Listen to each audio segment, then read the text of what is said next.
It's great to have you here. I think I want to start off with a quote from you. And you said, quote, "The saga will forever punctuate the history of humanity, has led to the deaths of millions of people, sickened hundreds of millions, and dramatically changed the lives of almost every person on the planet." You go on to say, if we don't find out how this pandemic began, we're ill-equipped to know when, where, and how the next pandemic may start. We're almost 3 years since this happened. And I was wondering, maybe we just start, maybe take us back to 2020 and how you first even became aware that there was this virus out there. Well, beginning of January 2020, I'm picking up the news reports just like everyone else. I didn't have any special inside knowledge about this, that there were people dying in Wuhan of a new form of viral pneumonia. And there was speculation, maybe it came from a market very quickly. There's a market where a lot of cases were identified early on. So they actually used the diagnostic criteria. They said, have you been to the market? If so, you might have this disease, which makes it very difficult later to interpret how important the market was.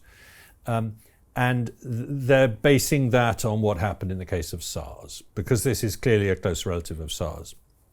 End of January, 23rd of January, the scientists in the Wuhan Institute of Virology published the genome of the virus for the first time.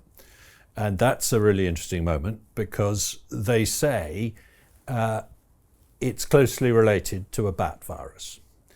Now, I was catching up on this. I hadn't followed the SARS story very closely. I knew that in the case of SARS in 2003, it had been palm civets that had infected people in markets in southern China, and they'd very quickly established a chain there with food handlers and animal vendors being infected early. So I assumed that we were seeing the same sort of picture here.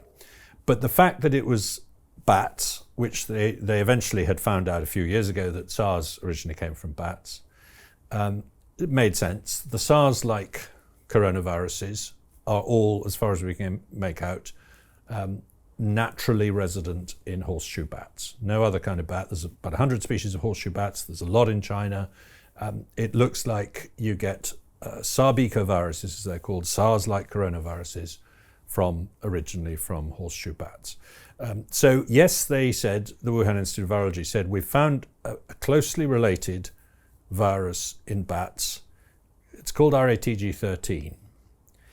And it was previously discovered. They gave no link, they gave no reference. And I went online. I was researching articles about this topic, and I went online to find, okay, where did they find RATG13? Under what circumstances? In which bat? At what date? Is what I wanted to know. And I couldn't find any reference to that phrase in any online source at all.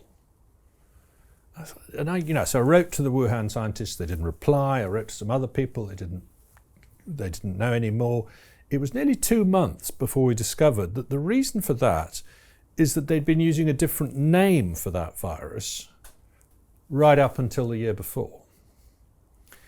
And that may or may not have been intended to confuse us, but it certainly did confuse us and set us back, because once we knew the name they'd been using the year before, and it was a woman called Rossana Segreto who first spotted this thing had exactly the same sequence as a virus called RA4991.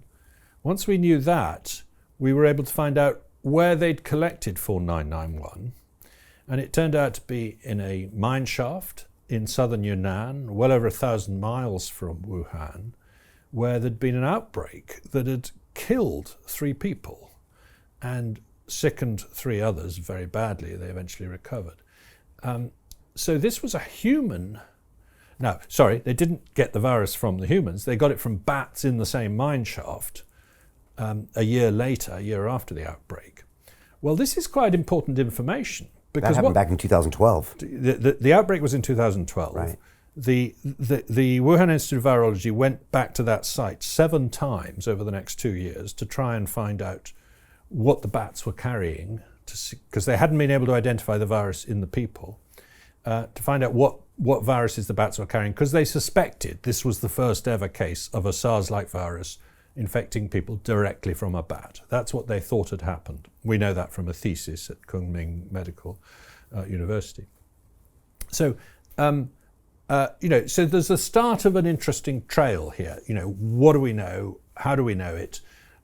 Why aren't we getting the full story up front from the Wuhan Institute of Virology?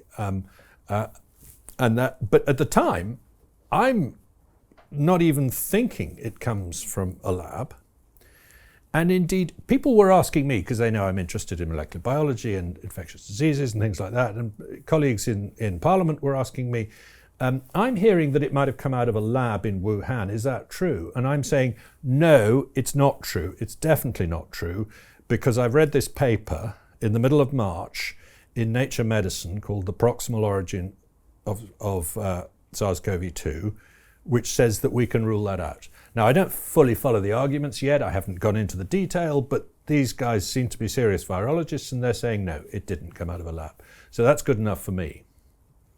Well, it shouldn't have been good enough for me. It wasn't good enough for me. So Jim Rickards has just recorded a video that's not available to anyone in the public, and he's going to be talking about how this upcoming recession is going to be fast, it's going to be bloody, it's going to be nasty. But at the same time, he's going to show you how you can position yourself to profit from all of this chaos.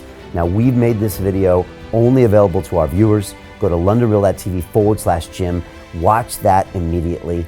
I can't say enough good things about Jim Rickards. He understands the global economic system better than any guest I've ever had on London Real. His predictions are almost uncannily true, and you can learn how to profit from his vision, from his expertise, and his understanding of economics. So go to londonreal.tv/Jim or click the link below. It's an excellent, excellent look on what's going to happen in the future and how you can position yourself to profit from that. Jim is one of the best in the business, one of my favorite guests on London Real, and he's very, very good at predicting the future and showing us all to profit from it. So click the link, and I hope you enjoy. Hey, do you want to profit from crypto? Then join my DeFi Academy. The Crypto DeFi Academy will help you create generational wealth. But don't take my word for it. Listen to my students. When I first got into crypto, I remember thinking to myself, I need to learn more. Brian Rose, learning crypto, learning DeFi, gotta do it. I am so grateful that I jumped in and did this. I had to break through some limiting beliefs that I can do this, that I can afford this, that I can be in this. It challenges the things that are deeply rooted within us. Joining DeFi Academy has been one of the best decisions I have made on my blockchain journey. This course was a life changer, a game changer, a huge eye-opener, coming from knowing practically nothing at the speed of the learning over 4 weeks was just fantastic. The information you provided in this class was invaluable. I feel far more confident in my next steps. You took complex concepts and made them easier to understand.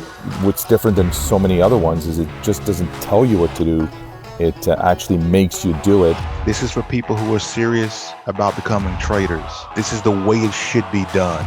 I realized from this learning experience again that it is not about what you learn, but about who you learn it from. The energy was insane. I've never experienced such incredible energy on a live call. Brian Rose, you are a legend, my friend. It's the only thing in the market where you can get all information and learn everything what you need to know. Everything is so clear and so well done, and I'm just forever grateful for this program. It made me feel so much more confident about crypto than I did before. I did not anticipate how passionate I was going to become about it. It's also been like a big learning experience for me, not just in the crypto space, but just in overall balance of life.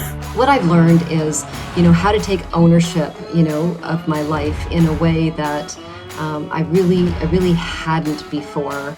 Yeah, you can't put a price on that, really. I would recommend it to anybody, top notch. Excellence does not come cheap. So if you want excellence, you gotta pay for it, but it's so worth it. Pull the trigger. That's what this course is about. You're not going to regret it, really.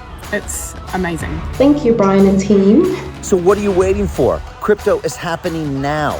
Click the link below, submit your application, and let me mentor you on how to create generational wealth and build the decentralized financial infrastructure of the future.